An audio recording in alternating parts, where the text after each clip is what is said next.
টেকনাফ থেকে তেতুলিয়া, রূপসা থেকে পাথরিয়া, তার মানে 57,000 বর্গমাইল জুড়েই চলছে উচ্ছ্বাস উল্লাসের দিনখোলায় এক অন্যরকম অনুভূতির খেলা। পতিত স্বৈরাচারের রাজনৈতিক বিদ্বেষ, আইন আদালতের চুলচেরা বিশ্লেষণ এবং সঠিক তথ্য উপাত্তের অভাবে বিএনপির ভারপ্রাপ্ত চেয়ারম্যান তারেক রহমান সহ 21 আগস্টে গ্রেনেড হামলায় সকল আসামি খালাস পাওয়ায় তৈরি হয়েছে এই আনন্দ উল্লাসের ভেলা।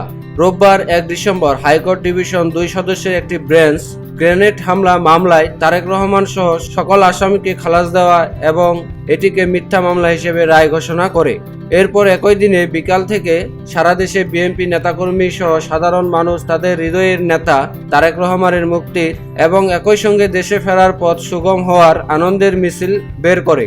সেই সঙ্গে ছিল মানুষের মাঝে মিষ্টি বিতরণের ছড়াছড়ি। বিএনপির ভারপ্রাপ্ত চেয়ারম্যান তারেক রহমানকে 21 আগস্টের গ্রেনেড হামলা মামলায় খালাস দেওয়া দলের সিনিয়র যুগ্ম মহাসচিব অ্যাডভোকেট রুহুল কবির রিজভী নেতৃত্বে রোববার 1 ডিসেম্বর সন্ধ্যার আগে রাজধানীর নয়াপল্টনে আনন্দ মিছিল বের হয়।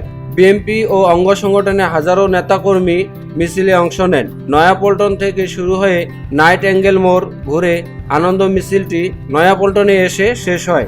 মিছিলে উপস্থিত ছিলেন বিএনপির যুগ্ম মহাসচিব অ্যাডভোকেট আব্দুল সালাম আজাদ, স্বেচ্ছাসেবক বিষয়ক সম্পাদক মীর শরফত আলী সপু, ঢাকা মহানগর দক্ষিণের আহ্বায়ক রফিকুল আলম বজনু, সদস্য সচিব তানভীর আহমেদ রবি, যুবদলের সভাপতি আব্দুল মোনায়েম মুন্না, সাধারণ সম্পাদক নুরুল ইসলাম নয়ন, স্বেচ্ছাসেবক দলের সম্পাদক রাজীব আহসান, ছাত্রদলের সাধারণ সম্পাদক নাসির উদ্দিন নাসির সহ দলের নেতাকর্মীগণ। এছাড়াও বগুড়া, টাঙ্গাইল, চট্টগ্রাম, যশোর সহ দেশের 64 জেলায় বিভিন্ন স্থানে অনুষ্ঠিত হয় আনন্দ মিছিল।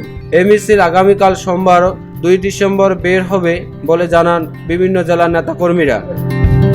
BOT Bangla news desk.